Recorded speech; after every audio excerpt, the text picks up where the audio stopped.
Perdana Menteri Datuk Seri Anwar Ibrahim dalam perbualan telefon dengan Perdana Menteri Itali Giorgia Meloni sepakat untuk mempercepat serta memutamakan kerjasama antara Petronas dan Syarikat Tenaga Itali Eni SPA atau Eni dalam masa terdekat.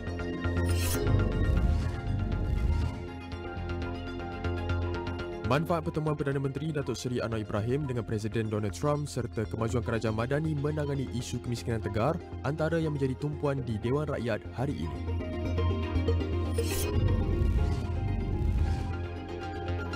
Situasi banjir di Perak dan Kedah terus menunjukkan trend pemulihan apabila jumlah mangsa yang ditempatkan di Pusat Pemindahan Sementara PPS menurun kepada 856 orang pagi ini berbanding 906 orang malam tadi. Ikuti liputan berita dan analisis menyeluruh setiap hari di saluran 501 dan astro.awani.com.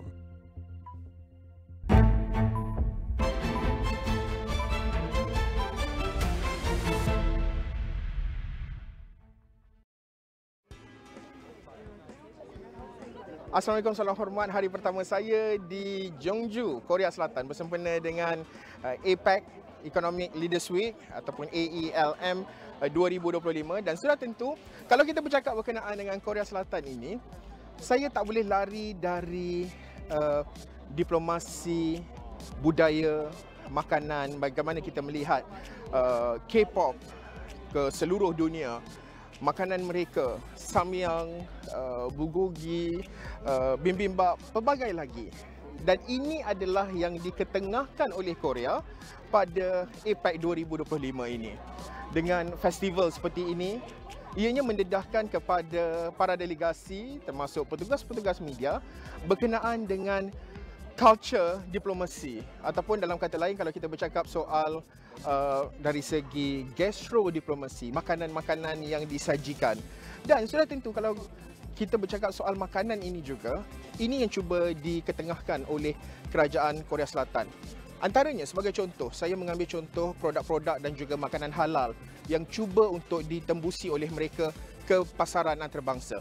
Okey, satu perkara yang menarik di sini adalah bukan sahaja ada makanan-makanan percuma nak disajikan kepada delegasi dan juga petugas-petugas media, tetapi adalah bagaimana rakyatnya itu sendiri mendekatkan diri dengan ke peringkat global. Kerana sebagai contoh, apabila kami sering berkomunikasi dan juga bertanya ke setiap booth, mereka ni akan berkongsi dari segi apa yang ada, apa bentuk produknya, apakah jenis kualiti makanannya, adakah halal ataupun tidak halal, apakah kandungan-kandungan di dalam makanan tersebut. Dan ini juga membawa bagaimana Korea Selatan menggunakan kuasa diplomasi gastronya itu ataupun gastrodiplomasi di peringkat antarabangsa. Banyak produk-produk yang menarik. Saya akan bawa anda untuk kita berjalan dan melihat sepanjang apa yang ada dekat K-Food booth ataupun boleh dikatakan pameran lah produk-produk yang cukup menarik. Okey, kita ada dari segi minuman lah, ada makanannya dan kualiti-kualiti yang disajikan adalah kualiti di peringkat antarabangsa.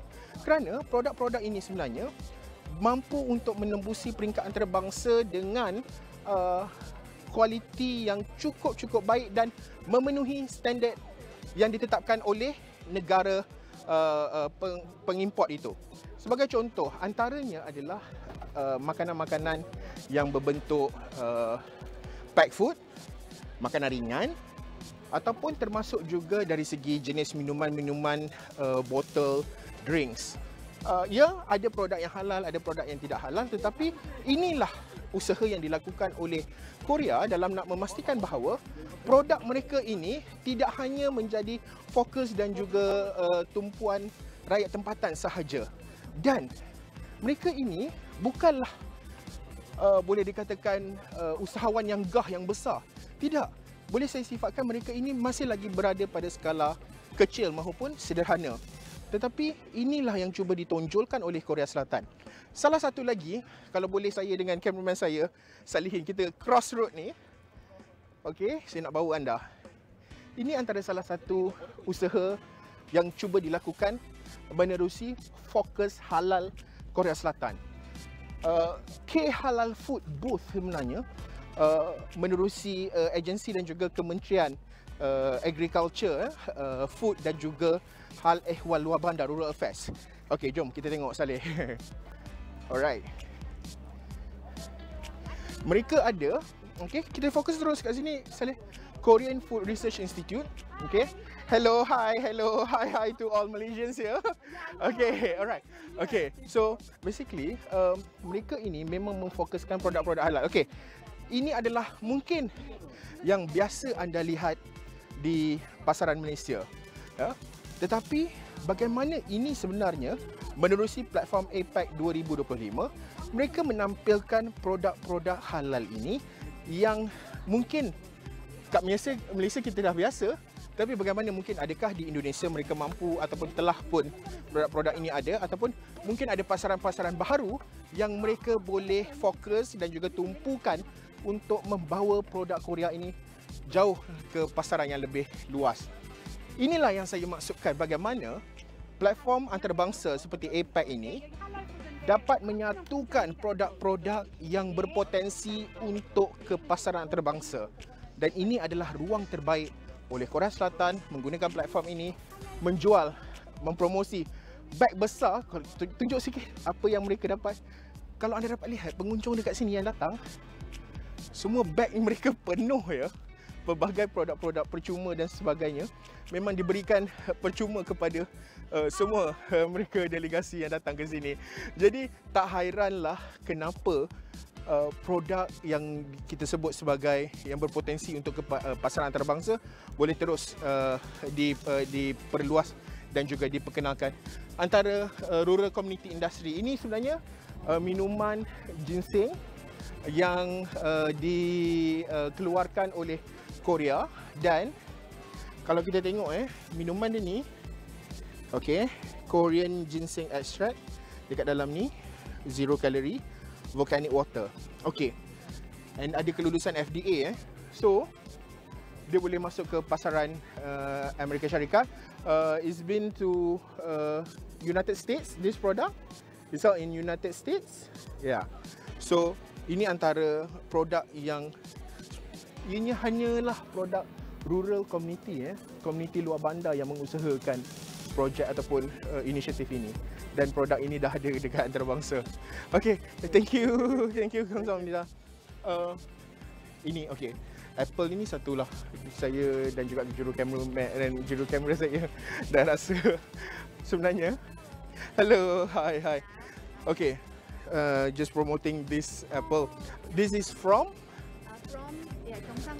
okay. Okay. Gyeongbuk. Okay, K Apple Gyeongbuk. Saya dah rasa tadi sebenarnya, tapi memang sedap sebab rapuh, manis, juicy.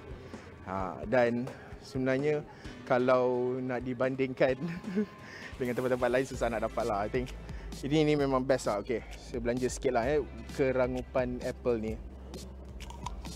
Okay, memang sedap. Okay, ini okay. Dia bagi name card. Okay, thank you. Kamsahamnida. Sure. Okay. Yeah, I'll drop you. Okay. No, I'll share to you. Thank you. Okay. Jom. Sebab apa best? Okay. Anda nampak ni ramai beratur. Tunjuk sikit yang beratur ramai-ramai ni sebab apa? Okay. Ini dia boleh dapat free gift tau. Sebab apa boleh dapat free? Jom. Ya. So, korang dah ambil makanan banyak-banyak. Okay. Dah makan, dah duduk santai apa semua. Buang sampah. Mengikut tong recycle kita semula. Okay. Once korang dah buang dan juga asingkan dari sumber, dapat tiket macam ni untuk lucky draw untuk dapat free gift. So ini antara inisiatif bagaimana sebenarnya program-program sebegini yang bukan sahaja melibatkan delegasi, malah ada penduduk tempatan juga yang mungkin hadir hari ini, enjoy untuk bersama-sama, dan akhirnya beberapa misi dan juga inisiatif itu dapat dilaksanakan. Sebagai contoh, inisiatif kita semula ini. Memang banyak produk makanan, bekas makanan apa semua memang perlu dibuang dan diagihkan mengikut kategori dan diasingkan dari sumber. Dan inilah antara inisiatif dalam usaha nak memastikan bahawa bukan tak salah nak buat program besar-besar macam APEC ini, tetapi sub-sub event, sideline events kecil-kecil, K-food station ini apa semua akhirnya mencapai salah satu inisiatif, iaitu bagaimana proses kita semula dan juga menggalakkan pembangunan yang lebih mampan, kelestarian itu dapat diwujudkan. Okey, saya fikir itu sahaja perkongsian awal saya untuk hari pertama di Jeonju, Korea Selatan ini. Sebelum leaders, ketua-ketua negara, Perdana Menteri dan ramai lagi menteri-menteri yang akan hadir, ini cerita-cerita santai lah dapat saya kongsikan untuk anda semua di Niaga AWANI. Sekian saja perkongsian untuk waktu ini. Saya Harits Asyraf. Kita jumpa lagi.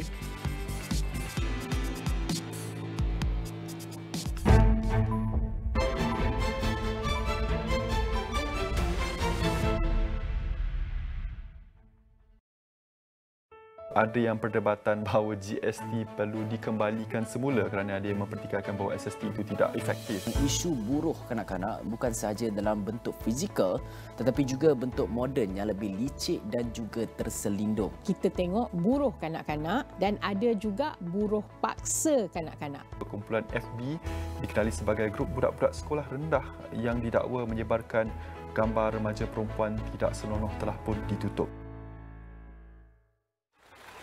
Selamat datang ke GVverse, gelanggang pertembungan suara hebat. Di sini, bakat sedalam lautan, pengalaman setebal hutan, azam setinggi gunung, berjuang merebut takhta. Dunia bintang kembali menyengat. Vagansers, nadi mereka. Nafas baharu dibawa, pasti memukau. Gegar Vagansa 2025, 2 November, 9 malam, secara langsung hanya di Astro. Buli di sekolah. Isu ini bukan perkara baru. Buli tertakluk kepada perbuatan agresif secara fizikal. Apa sebenarnya jerebu punca utama yang menyumbang kepada masalah ini serta kesannya kepada kesihatan kita? Mereka akan mengalami iritasi kepada mata. Selain itu, iritasi kepada saluran pernafasan.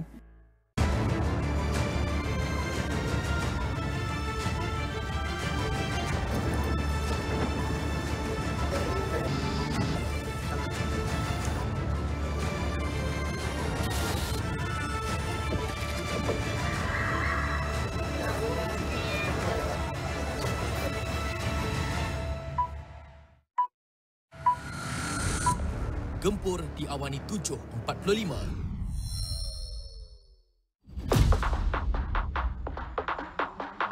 Bermain badminton di pentas dunia? Itu pengalaman saya. Berkongsi ilmu dan analisis yang tepat? Itu misi saya. Dari gelanggang ke mikrofon. Hai, saya Goliuri. Temui saya dalam Jago Rakan Muda, sebuah program terbaharu di Astro. Inisiatif oleh Kementerian Belia dan Sukan. Rakan muda, yakin boleh.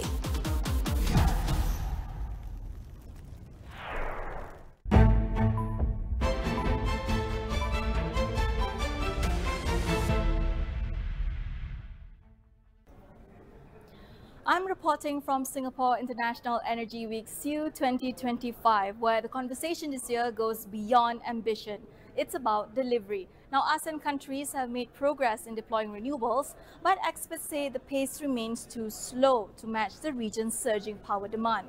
With most member states still heavily dependent on coal, the challenge now is how to mobilize investment, strengthen policies, and build the right infrastructure to make renewables both scalable and reliable across borders. Now, I spoke to Francesco La Camera, Director General of the International Renewable Energy Agency, who says ASEAN must go faster and smarter in designing markets and institutions that can support this clean energy shift. We have to go faster, that's the reality. And that also because the energy demand, especially electricity, will be rising dramatically in the years to come. We expect 3 times increase in demand by 2050. So be the region also very dependent on coal, this means a huge amount of more emission in the air. So that's the reason it's very, very important that we deploy renewables as much as possible.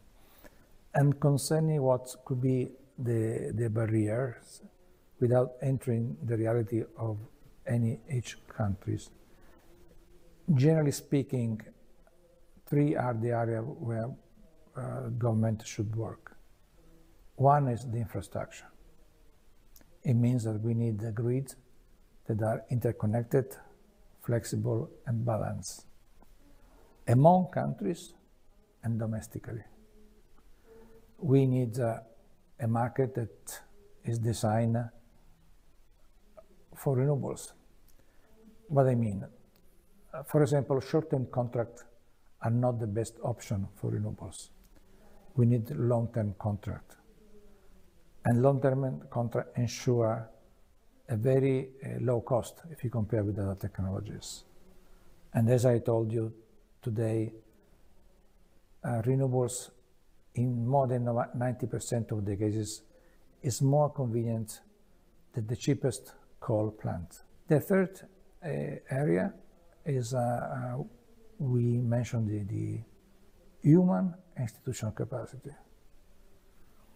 Human, that means reskilling all the workers that will transition from the fossil fuel sector to renewables, and also for build curriculum for professionals that serve the new system that is coming. La Camera also stresses the importance of interconnection, stressing how stronger regional grids will make energy systems more resilient while cutting costs and emissions. I think Malaysia has more potential for wind than others, for example. Indonesia, they have geothermal, others have hydropower. So putting all these things together in a system and making the electrons moving, that's the future, that's where the challenges are. But if this challenge will be overcome, at the end the region will be less dependent on fossil fuel. We'll have an energy system that's capable to move electron and molecule at a reasonable cost, and also with less social cost and with a clean environment. As the transition gathers pace, another key question is how ASEAN can meet soaring electricity demand while keeping power affordable. The International Energy Agency projects the region will need about 300 gigawatts of new capacity in the next decade, equivalent to Japan's entire power consumption. Dr. Fateh Birol, Executive Director of the IEA, says governments must take a balanced approach, expanding renewables, improving efficiency, and managing the growing energy use. In the region, as I mentioned yesterday, the electricity demand will skyrocket. Only in the next 10 years, this region, ASEAN countries, will need electricity equal to 300 gigawatts, which is equal to one Japan, will be added in 10 years. It's a huge undertaking. Now, and this demand is driven by the number one driver is the air conditioners, because you'll be surprised, but the air conditioners is the single most important driver. Because for example, in the US and Japan, 90% of the households have an air conditioner. The average in this region is about 20%. With the increasing temperatures and the increasing income levels, people buy air conditioners, which in turn pushes up the electricity consumption. Now, the question is, how are we going to meet that electricity demand growth? The renewable costs are going down. From solar to geothermal, and the countries in the region should see how they make the most out of this rather cheap solar and also the geothermal technology developments. And on the consumption side, if the countries want to reduce their oil imports, the growing electric car sales is another dimension. Today, globally, 1 out of 4 cars sold in the world is electric. 25% of all the cars are electric. And this region, there is a big jump It was 2024, 9% of all the cars sold was electric, and this year it is about 20%, almost double the share of electric cars. This is another issue. And finally, maybe there is a room for improving the efficiency of the energy we use. It can be the air conditioners, it can be the industrial models, which would provide an important opportunity for the countries to save energy. Dr. Birol says ASEAN must diversify its energy and trade sources, highlighting that critical minerals could define the next phase of the global energy landscape. Critical minerals is the next chapter of the energy world, but not only energy world. Some people believe that the critical minerals are used only for the energy technology, such as cars, such as solar panels or windmills. It is not true. It is only a part of the story. Critical minerals are used in the manufacturing industry, for chips, for defense, for drones, and many other things. And today, when we look at the world in terms of critical minerals mining, but more importantly, refining and processing, there is a major concentration on a very few number of countries, and one single country in Asia has an outsized role in the critical minerals domain. So at the IEA, when I look at all the numbers and the countries, the past and today, there is one lesson I learned on energy security. My golden rule number one for energy security is diversification. You have to diversify the imports of what you call energy, the diversification of the trade routes, diversification of the companies. As ASEAN deepens cooperation on renewable energy, experts agree that speed, scale and stability will determine how successful the region can be in its transition. For Southeast Asia, the opportunity is clear. Build a cleaner, more connected energy future while ensuring affordability and security for its people. I'm Farhana reporting from Singapore. Stay tuned for more only on Astro AWANI.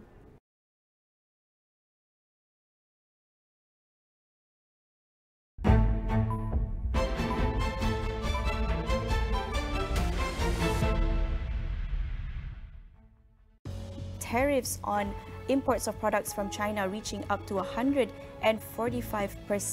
Tariffs on the rest of the world are sitting at 10%, with the potential for reciprocal tariffs to be reimposed within 90 days. Kunjungan rasmi Presiden China ke Malaysia ini menunjukkan komitmen kedua-dua negara untuk meningkatkan hubungan diplomatik ke tahap yang lebih strategik. Hello Johor, ayo sertai Astro Home of Kids di Paradigm Mall Johor Bahru. Alami keseronokan bersama keluarga dan rakan-rakan anda. Jom Raja Lepak. Anda juga boleh bergambar bersama mereka. Pelanggan Astro boleh menebus pas foto laluan pantas dengan Astro Rewards. Jumpa anda di Paradigm Mall Johor Bahru. Astro Home of Kids, hidupkan keseronokan family di sini. Ini padang kita. Di sini harapan diuji. Satu percubaan beras. Dan semangat juang kekal membara. Mereka bangkit mencabar dan teguh mempertahankan maruah. Ini padang kita. Liga Super secara langsung di Astro Arena Bola dan Astro Go. Asia tumpuan utama dunia. Dengan ekonomi yang semakin rancak, pembangunan lestari dan tenaga boleh diperbaharui, apakah pula impak kecerdasan buatan AI dalam perkembangan teknologi dan masa depan pekerjaan? Kami mendalami setiap berita dan cerita. Saksikan diskusi, dialog dan laporan khas di Agenda AWANI Asia bersama koresponden khas kami setiap Sabtu 9 malam di semua platform Astro AWANI. Uniform Tentera Darat Malaysia TADM bagi peserta program latihan khidmat negara tidak seharusnya menjadi isu hangat. Jenayah penipuan pelaburan mencatatkan jumlah kerugian tertinggi pada tahun ini setakat 2 Februari lalu. Kementerian Pendidikan memandang serius isu peningkatan trend penggunaan rokok elektronik. Lembaga Lebuh Malaysia LLM memperluaskan larangan kenderaan berat memasuki lebuh raya pada waktu puncak di beberapa jajaran terpilih di sekitar Lembah Kelam.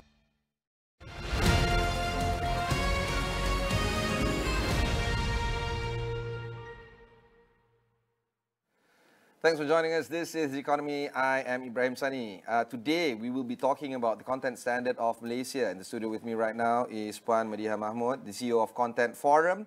Content Forum is, of course, launching a nationwide public consultation review on Malaysia's content code. The last time we've had this conversation was roughly about 5 years ago, wasn't it? 2022. 2022, 3 years ago. So it's every time a content code is being reviewed, it's always an opportunity for us to have a chat with Content Forum, with Madiha, of course. The public consultation ends on the 7th of November, roughly about a week or so from now. And we want to understand a little bit better in terms of what has transpired so far in terms of the public consultation, and particularly on the process on addressing accountability on how we manage content per se. Maybe walk through us in terms of what the process has been and what learnings have you gotten so far before we conclude to that 7th of November date. Okay, so in the beginning of the year, we already put out feelers. We had a public review where we opened up comments from the nation, from anyone who would like to say something about the content code, just to see, it's just a temperature check. And during that period, we got quite a bit of information. I think most of them were very concerned about AI, because in 2022, we did not see this coming. We did not see the whole AI-generated content thing coming in. Yeah. But what was also very clear was everyone was worried about child online protection. So that was also something that was raised. So from that exercise, we also sat down with the industry players within the Content Forum. As I'm sure you know, most of us are industry players, but there are also CSOs in there and academicians. And we sat down, went through the whole exercise again, and we wanted to make sure also one thing, we update ourselves with the amendments to the Communications and Multimedia Act. And yeah. Okay, so this is the part where I want to say something that I don't have to rewatch our old interviews to remember the conversations that we've had, because you're rather a memorable guest to have on my show under the previous incarnation of Notepad. You were highlighting on the notion of self-regulation as being the key factor then. Is it still the case today? It is, but I do have a qualifier there. Self-regulation has worked very well with the broadcasters and advertisers. We've done that for the past 20 years, and they're pretty much self-regulating quite well. I think the challenge comes when the content ecosystem has expanded to those on the internet. Because of the fact that we're no longer looking at push content, we're looking at anyone can be a content creator. We're looking at streaming platforms, we're looking at social media, and these are all on the internet. And the CMA clearly says in Section 3.3, there shall be no censorship of the internet. So whatever self-regulation or standards that we put has to consider that balance as well. Yeah, speaking about that, no censorship on the internet. Yet we've seen how this government has made requests, particularly to Meta and to ByteDance, i.e. TikTok, on taking down some content. How does that jive with the Act? I believe the Act, Section 3.3, does not allow for pre-publication censorship. So that's still there. But there is always room for there to be flagged harmful content that needs to be taken down. And platforms will, I think YB Fahmi has said it himself, the decision to take down the content eventually sits with the platform, because they'll look at their community guidelines and see whether or not it is in breach of that. But the primary criteria for takedowns should always be if the content surpasses or goes into what is harmful to yourself, to someone else, or to a community. So that's also who decides, the platform decides what is considered harmful. Yes, based on their community guidelines. And then with this process right now on the review, is it going to be reflected as such, or it's going to be as is? For us, the interesting thing about this round of revamping or revising the content code is that we've now got a new member on board. We have TikTok on board. So instead of just the industry deciding what platform accountability should be, we actually have a platform there to sort of discuss with us what those, what those boundaries can be, or what is, what they can and cannot do. At the same time, it was a very interesting process, because we, whenever we have these sessions with the working group, everyone has their own perceptions of what needs to be done. Everybody has their own interests to protect. So it was a pretty lengthy and challenging process, but I feel that everybody in the end came to a conclusion that you cannot have zero accountability by the platforms. You can't say parents need to play a role, users need to play a role, and platforms doesn't have responsibility. They do. And that we've put them down as the fact that you have, again, no pre-publication censorship, but they are required to ensure like filtering, flagging, takedown mechanisms which are accessible, and also that if something is reported, something is harmful or illegal, there is a duty to take that down. You know, election is coming up maybe a year, maybe 2 years from now, and we're going to see a lot more political content being shared online. By the way, I'll get to the child protection and AI later. Right. But on the notion of misusing or mishandling these kind of platforms, would there be some form of mechanism, at least in terms of how Content Forum looks at this particular idea? Right. In terms of people trying to take down content that they don't like, you know, it's more of a self-serving notion or a self-serving party, especially when it comes to political content. Does that mechanism have a place in our CMA? In the content code, at least I can say that, you know, things like what we say is prohibited are hate propaganda or anything that incites harm against certain categories of people. But we also make it very clear things like criticism, satire, or public interest commentary is allowed and should be actually in democracy be encouraged as long as it doesn't intentionally incite hostility or target people based on those protected characteristics. So that is already there, at least in the content code. Let's now move to the two areas that you spoke of, which is self-protection as well as portrayal of minorities. We start off with the latter. The discriminatory coverage of minority or portrayals of certain segments of society does translate to how society views those communities. Yes. And again, this is more of a metamorphosis of how content is being shared and done online. And of course, it's translated to other forms of content through media, through movies. How has this deteriorated? How far has this deteriorated? And more importantly, what are the changes that can be done from the ongoing public consultation exercise to actually stem this deterioration? Okay, so I'll bring you back to in 2022 when we did this whole revision exercise. At that time, the focus was a lot on women and persons with disabilities because they were the vulnerable communities that we were looking at. So that's done. There are improvements there as well. But for this particular exercise, there have been two new things that have been added. For example, hate propaganda prohibits not just the advocating and promoting of hate and violence, etc. It also includes the facilitation or the enabling of such things because of the fact that we've added in the protected communities migrants and indigenous groups. Because what we've seen is a very disturbing trend where content targets migrants and immigrants and refugees, and they just lump it into one, and it spills over into real-life violence against these communities. So we are putting in the content code that there shall be no discrimination against this, there shall be no propagating or incitement of harm against this community, so that would be under hate propaganda and hate speech as well. There's no champion that I can think of, because if you think about persons with disabilities, Senator Ras Adiba Radzi, for instance, comes into the picture or comes onto mind. There's also women support groups that fights for that particular group. I can't imagine minorities or immigrants having a champion to actually get this across. So this must be a self-elected affair on behalf of Content Forum to actually fight on their behalf. I would have to also let you know that when we had the pre-public review in the beginning of the year, we did have these groups represented. The reason why I believe they're not spotlighted is because they're a very vulnerable community.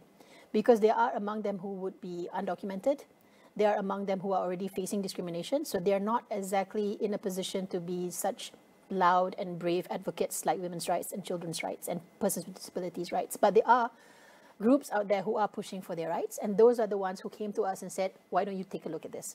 So we did, and when we had chats with our working group, which involves media as well, we highlighted the fact the reason why they're making this something they're recommending is because they've seen, for example, some news coverage being very blatant in their discrimination against migrants, immigrants, refugees, etc., which then spills over into affecting their communities. Another area of concern is, of course, child protection.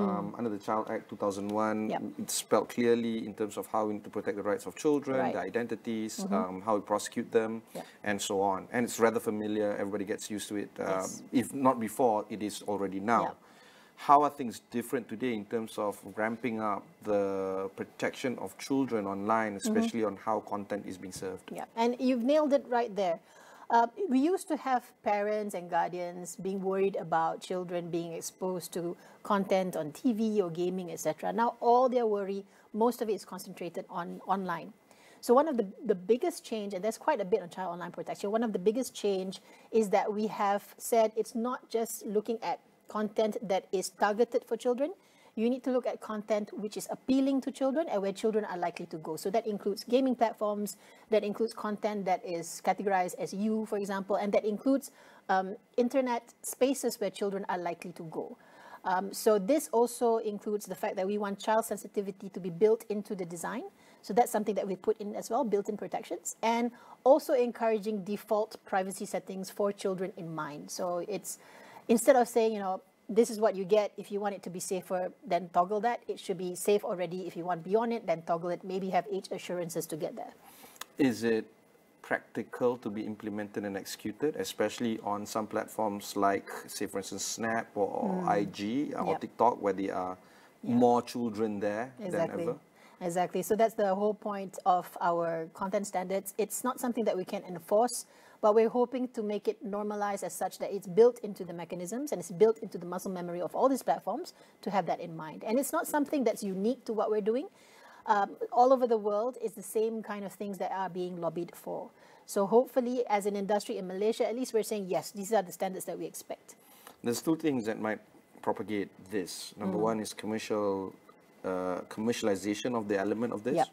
Another one is the support from consumers to actually perpetuate child-sensitive content or disregard towards child safety.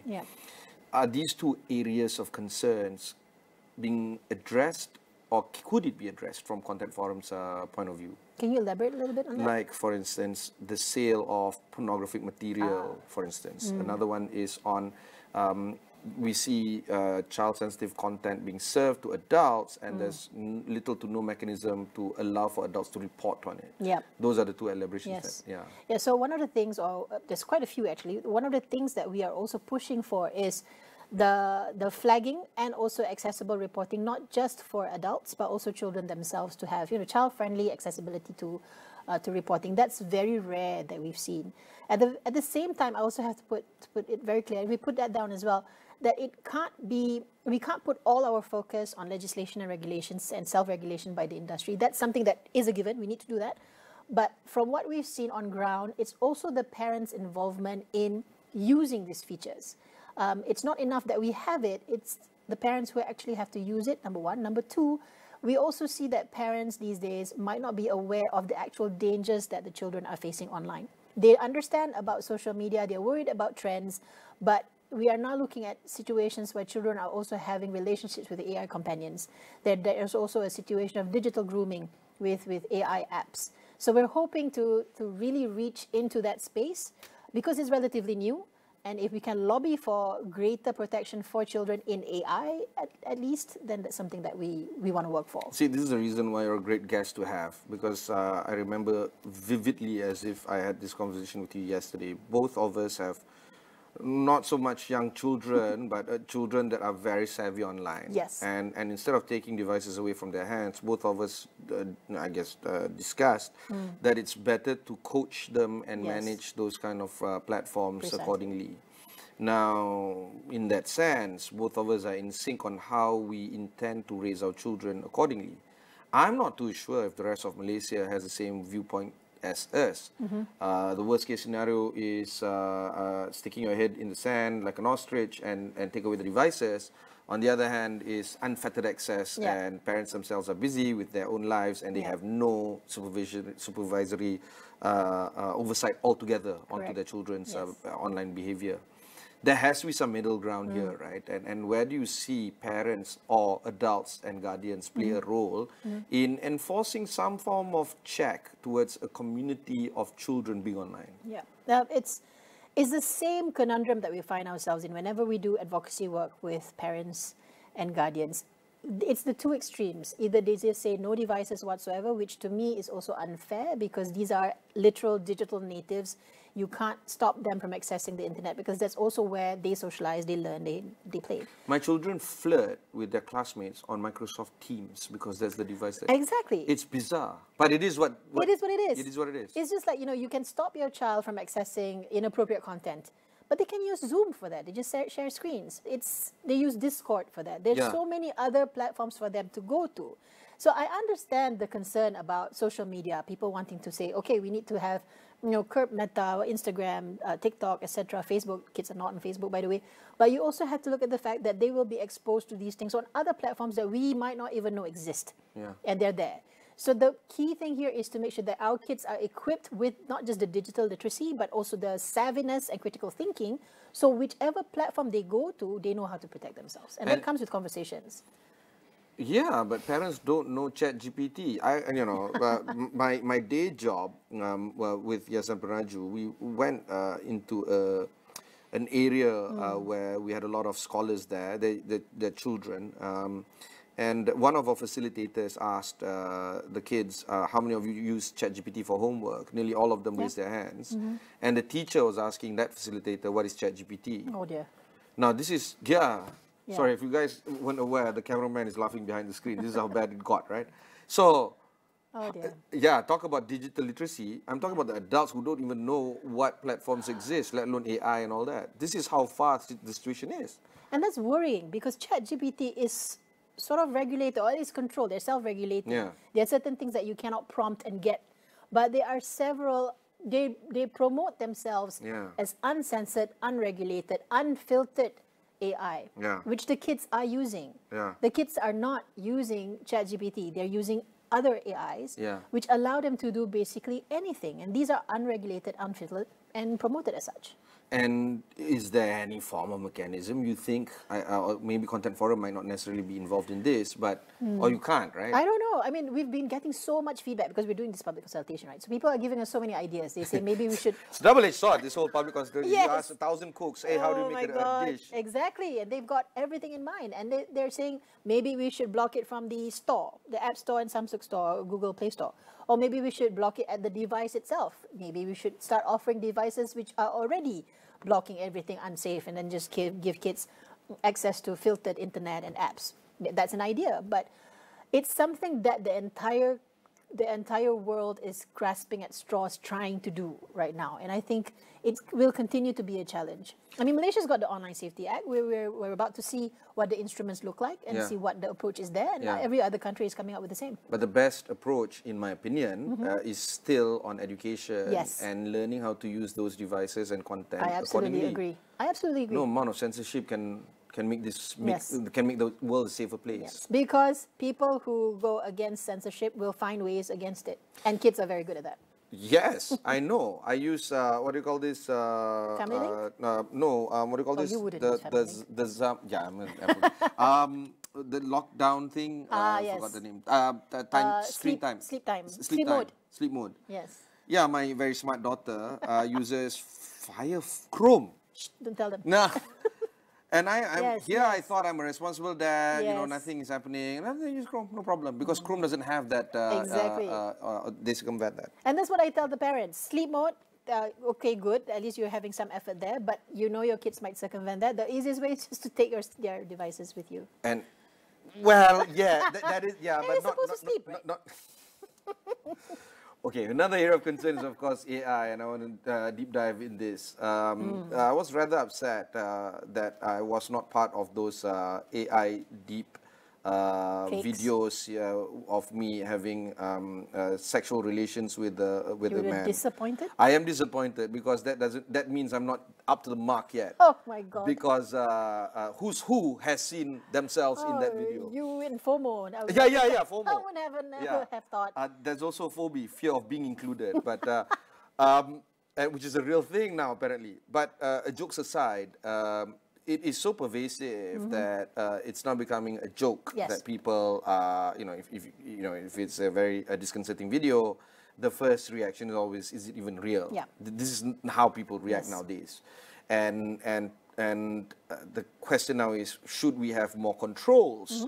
Because I don't think you can stem this.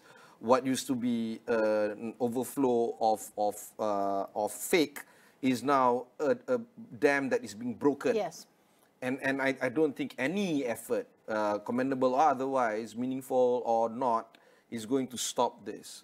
So how do we live in a post-AI world? We're all struggling to see that. And I think the first thing people are doing, and what we're also doing, is requiring labeling. That's like the basic rule. Label AI-generated content. But even then, it can't be all AI-generated content. So what we've done is that platforms need to allow for transparency at source, meaning that if you put AI, you need to label it as such. And things like simple use of AI to make yourself look better, grammar checks, itu tak payah nak disclose. But things which can mislead the public, can mislead people into purchasing content, things could lead to instability, stuff like that, that needs to be prohibition against all that. But again, it goes back to digital literacy and now AI literacy. Because right now we have a really big problem in trust. People don't trust things anymore. We have people who are questioning videos that come, for example, from Gaza and asking whether or not that's AI generated or claiming it's AI generated. We have people putting in deep fakes of politicians and believing it, and people who are seeing the genuine ones and not believing it. It's a real mess, and I think the biggest problem that we are looking at is that there's going to be a huge trust issue with the media, whatever media that comes to you. And I don't think we can solve it. Very defeatist to think so, but I'm hoping that we can find a way to do that, and at the same time we can't not do anything about it. So I played a nice little game with my 3 children, real or AI. So it's rather simple, straightforward thing. There's a video, 2 videos showing similar content. One is AI, one is real. The kids got it 10 over 10. I got it maybe 8 over 10. Not bad. Not bad.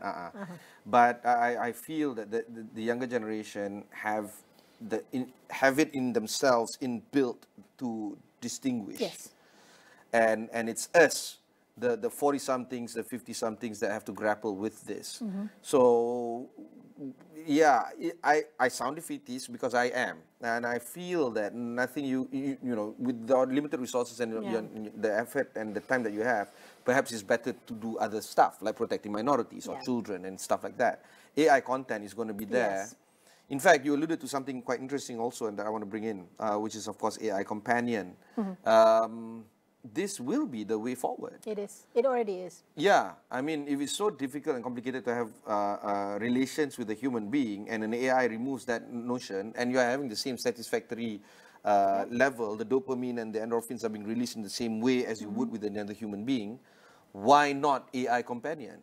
Oh, there's a list of why nots. All right, let's go. Let's go through the list. Yeah. I mean, come on. You're basically removing humans from relationships altogether. And that is bad because I don't know about the mental health issues that come with having a companion, which you can't actually live with. No, you can program it. I got mental health issues.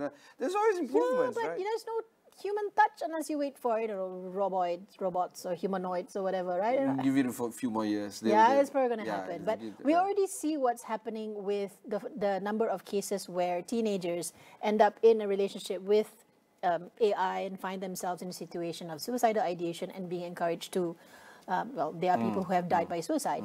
So that's one huge example of how it can actually be a life and death matter. But at the same time, we're already looking at situations where when the gaming thing came about, a lot of jokes about men sitting in their dark room with a bag of Doritos and then just gaming the whole one and isolation entirely. So when you put AI companions into the mix, the problem of an aging population with no new generations coming in is going to be a problem. And then, of course, this ties in with the whole idea of living with AI being a key factor on how we build content. Are you optimistic in seeing some form of reasonable value coming out of the public consultation, particularly on with regards to AI, which between the 3 ideas that we talked about, I am more of no restrictions whatsoever. This is me. Yep. But do you feel that kind of AI approach is being considered quite well by the public in their address to you or content forum. Yes, one of the key things that has been out there is the fact that whatever it is, even if you use AI, if you generate with AI, the humans behind the AI will bear responsibility for whatever happens next. So using AI is not a defense against anything. So that's one. Number two, there is an expectation for at least some level of control, either in labeling or repercussions for those who are exploiting AI for nefarious means, like misleading or inciting harm, etc. But I think the biggest thing that we need to do after this public consultation, after hopefully the content code gets registered and is implemented, is the AI literacy thing that we need to be doing with members of the public. Because like you said, from the very beginning, online safety, etc., like even the campaigns that MCMC is doing and so many other people are doing, we need to equip people with the tools to make sure that they can use AI without being lied to or being misled. Let's talk about the commerce side. Because of influencer marketing and online advertising, we see how many of these platforms have bundled their shopping with the content.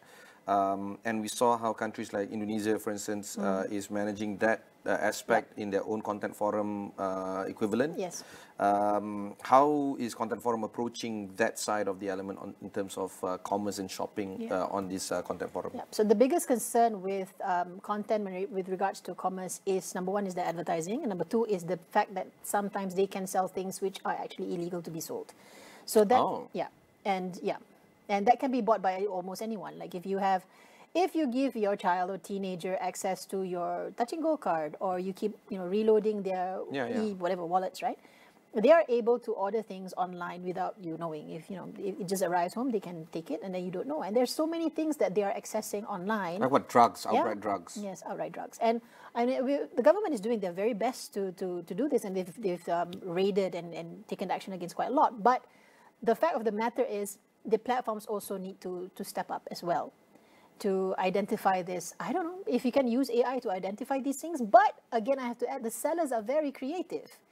You will look at certain things and you think it's absolutely kosher, but there is a separate platform where they discuss, you can buy this on this e-commerce platform, and then you go look for the exact thing. You can search for the code, etc. And it goes from anything from drugs to other things which you don't want your children to have access to, or even we're not allowed to have access to. Yeah, but then again, OnlyFans is also there, and they use links upon links and an account to support that links and then so on. Yes, it's a whole ecosystem. Yes, it's very hard. Very hard. And it's worth saying that it's not new. Back in the olden days, we've had antiviruses companies like McAfee, Kaspersky, who would untrick a trick that has been done. So malactors would have a trick and they would do the untrick, and it's a perpetuating thing. Yes.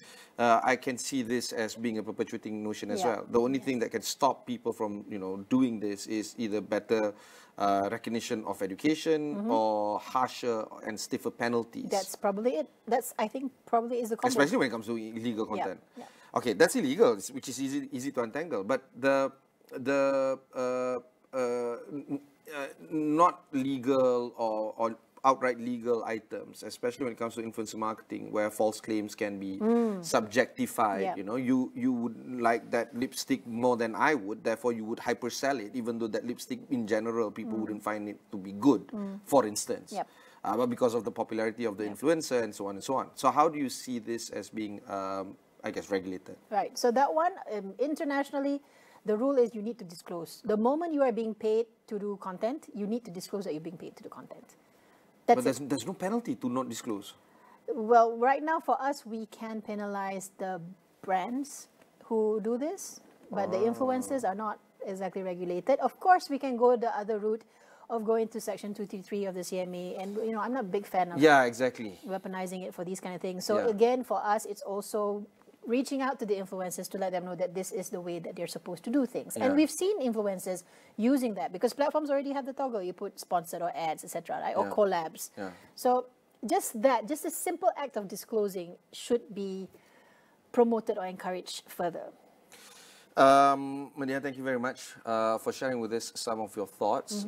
It's also always interesting to see how a lawyer like yourself works with the intangibles like content.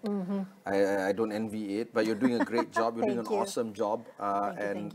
You know, if you would like to make a call out for the public to address, how do they go about it? I would really love for it if anyone and everyone out there would just go to our website, contentforum.my. The public consultation is there. You can see everything from AI to hate speech to everything there. And anything else that you think we've missed, please let us know. We'll be very happy to discuss it further. So the deadline is on November 7th, 2025. So if you want to have a say in it, now's the time. Nice. That's it from me. You've just heard earlier from Madiha Mahmud, the CEO of Content Forum. Until then, thanks very much for watching. Catch you in the next one.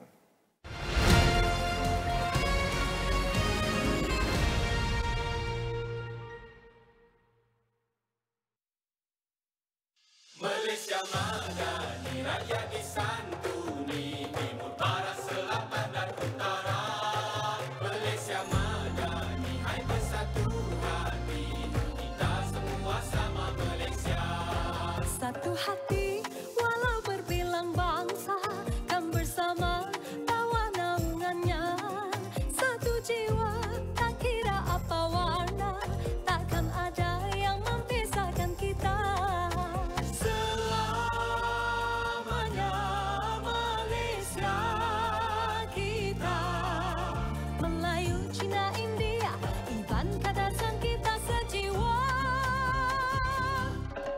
Malaysia madani, rakyat disantuni, timur, barat, selatan dan utara.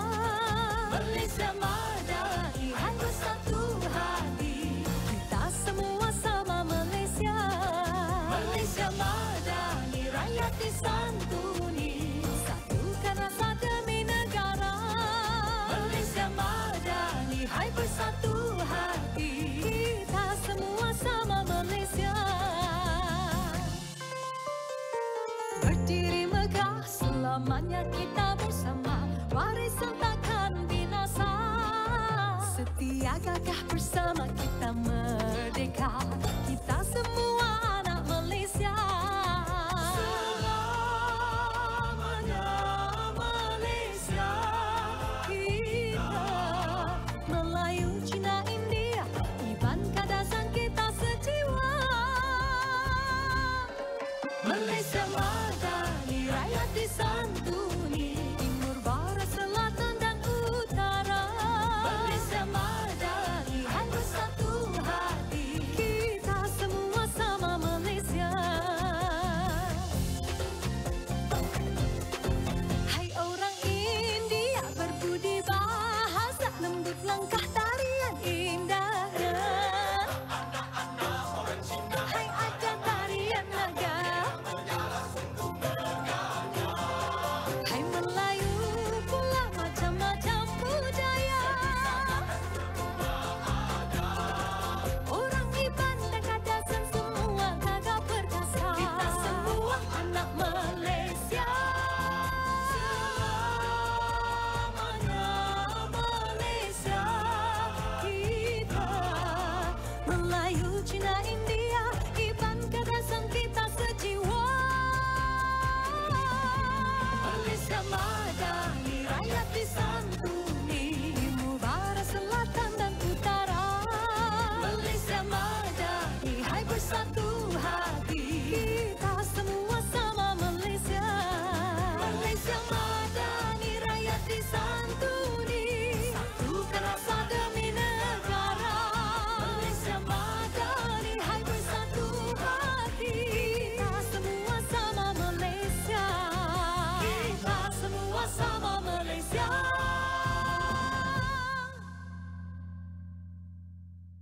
When the superpowers move, the ground shifts. Power isn't just about might anymore. It's about narratives, networks,